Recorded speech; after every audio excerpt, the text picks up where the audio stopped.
Hey everyone, welcome back to the Family That podcast. So today I'm just gonna do I always say I'm gonna do a quick video, then I end up ranting forever. But today I want to talk about the Great Resignation.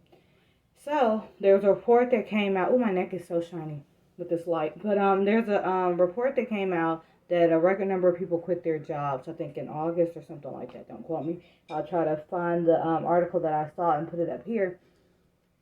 And of course, I've been watching seeing clips of like TikTok and stuff, and people quitting their jobs. And the most beautiful thing about this is I know like when I'm one of those people that bounce from job to job. So every time people always are like, oh, don't quit that job before you have your next job. So what's the beautiful thing about this is a lot of people are quitting their jobs without having like another job lined up.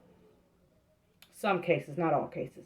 But what I like about this whole movement is that people are finally starting to realize that, you know what, there's life out here that's worth living. There's something bigger out here for me to do than to be at this desk for all of these hours, stressing myself out, working these long hours. Or if you're working a job that's like low wage, minimum wage, then I'm not going to keep stressing myself out for this low pay.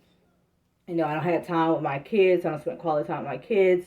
Um, I've had a little time just to unwind and really think about life and figure out what I'm passionate about, what my purpose is, and it's not this. And I really, really like that because I've been like that forever. So to see people that are finally coming to and realizing that, you know what, I got a bigger purpose out here, I think it's the most beautiful thing ever.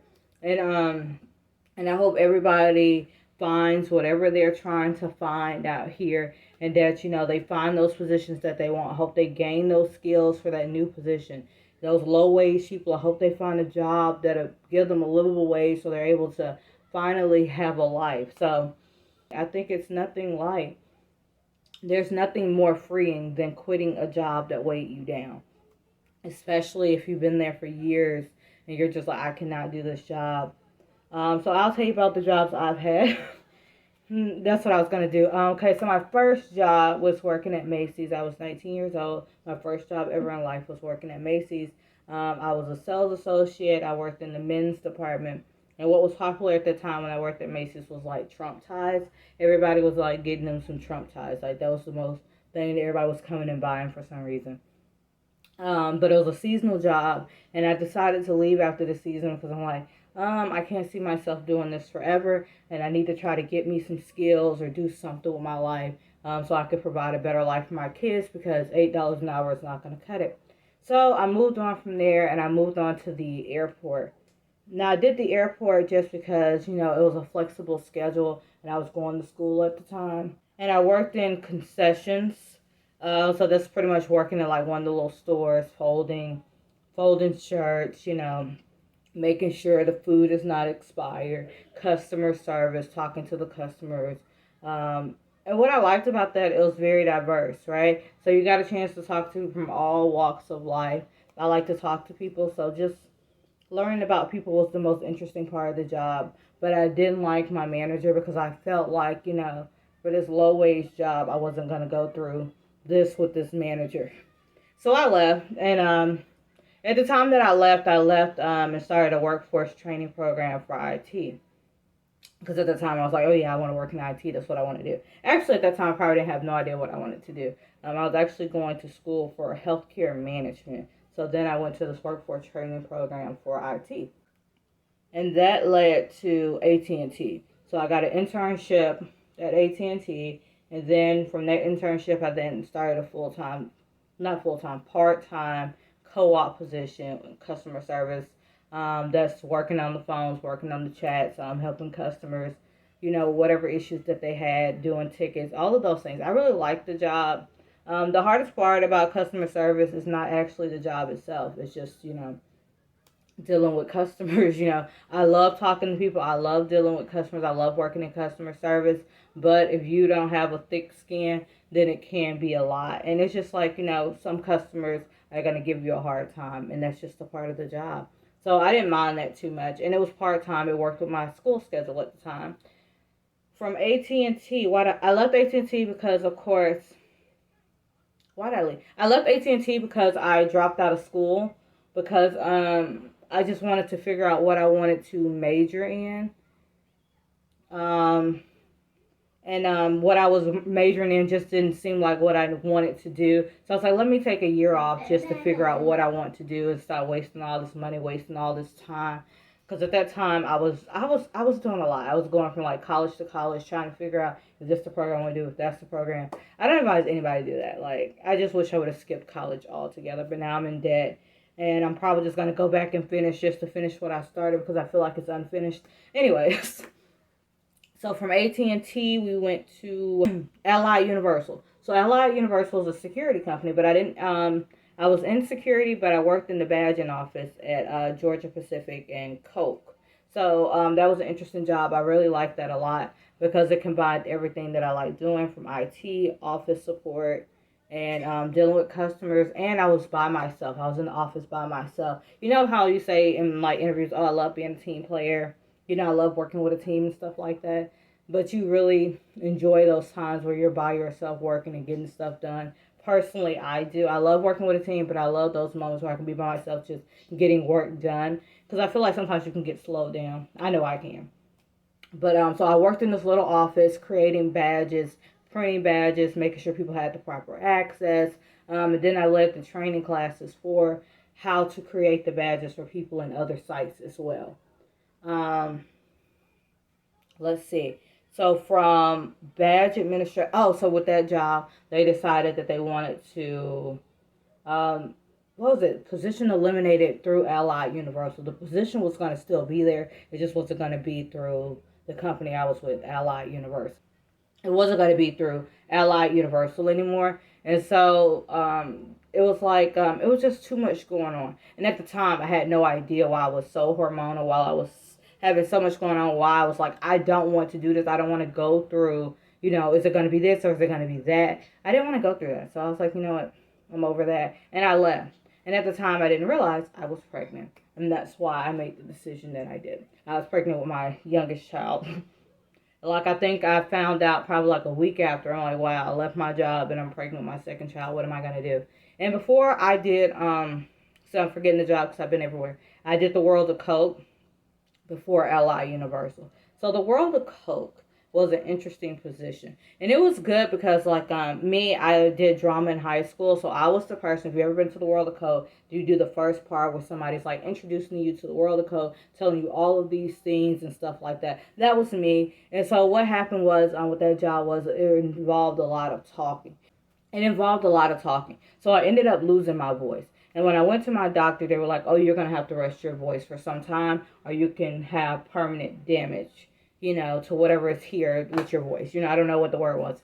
Sorry, y'all. But, and I told my manager, well, I was like, I'm not going to be able to do the position. Originally, there's something else that I can do in the meantime while my voice rests, all of this other stuff. Of course, the manager wasn't having it. And I was like, cool, I'm not going to put my health, my safety on the line for $9 an hour. So I said, you know what, I'm good on this. And I walked out. And I don't think I've ever given a 2 weeks notice. It's really bad. I'm sorry, y'all. I tried, but that was one I had to just walk out because I'm like, you don't value me as an employee. You don't care about me at all. If I tell you that I'm not gonna have a voice to do the job, regardless. So either way, I'm gonna be out of here, and then I'm never gonna be able to talk again or be able to use my voice again. I love my voice. I love talking. I love telling people off. Like, I need this voice. I need this voice.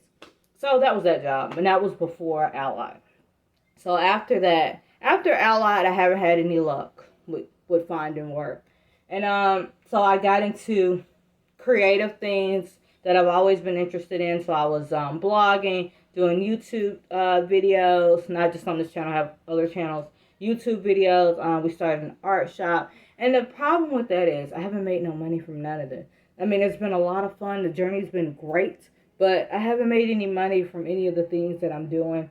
And that's just been like the pitfall of this whole thing of, trying to be self-employed, being an entrepreneur and stuff like that. And the problem is because I don't have any money to really invest in these things, like people most time will do these things as they're working their other job and they're able to funnel a lot of money, a lot of resources into it, where I can't do that. I'm doing this broke, basically.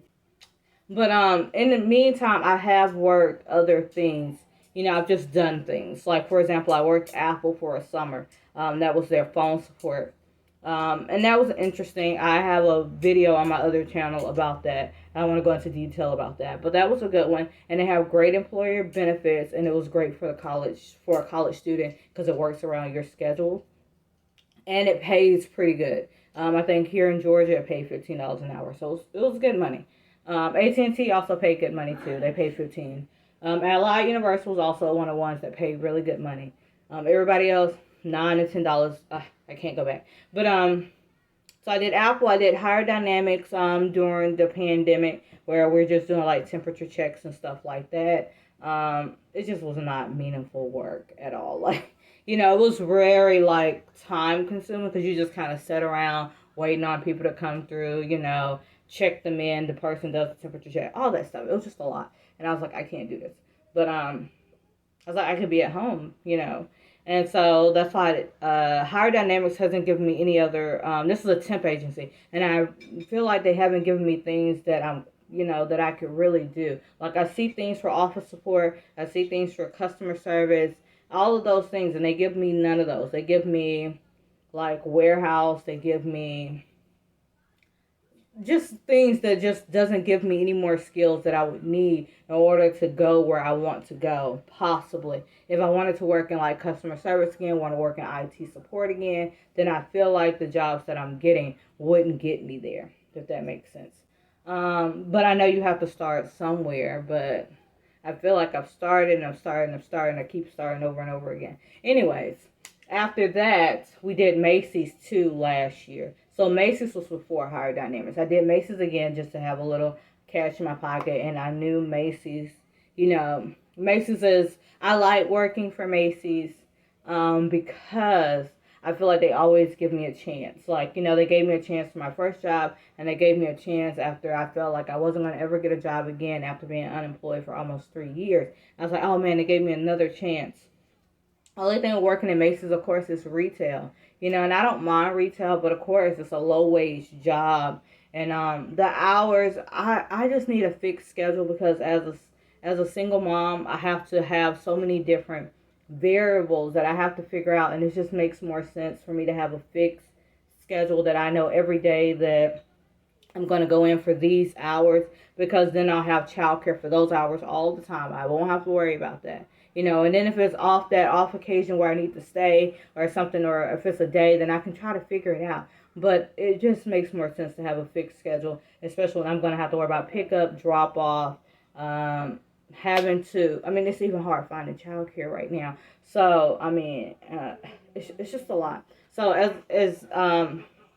as I see this thing about the Great Resignation, it just makes me think about my own life, about all the jobs that I've had over the years, how I've quit my jobs, how I'm trying to get back into the workforce, how interviewing is so weird now.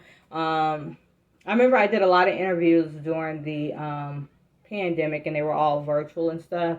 And I don't know. It was just weird. It was a great experience and stuff. I did get a job during the pandemic. Of course, it fell through. And it was such a good job. It was making $18 an hour. It was like, man, I'm finally going to be on my way. And it fell through.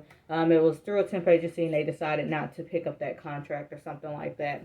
And I was like, man, I was almost there. I was almost out of, whatever. I was on my way to upward mobility finally. And then it's like the rug was pulled from up under me. And so now it's just like trying to find work has been very difficult.